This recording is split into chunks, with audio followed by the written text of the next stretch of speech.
Wathi uRalhulile sixoxe ngelilanga.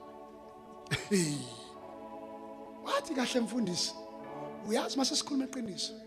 Siyashumela kuma ministries. Kodwa kunento elahlekile kuma ministries.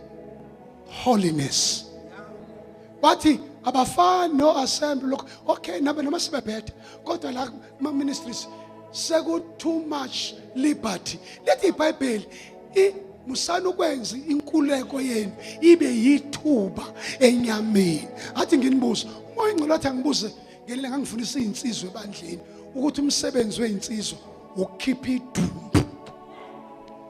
They take away dead bodies, but izinsizwa zanamhlanje zidala idumbu ebandleni zimithisa phakathi.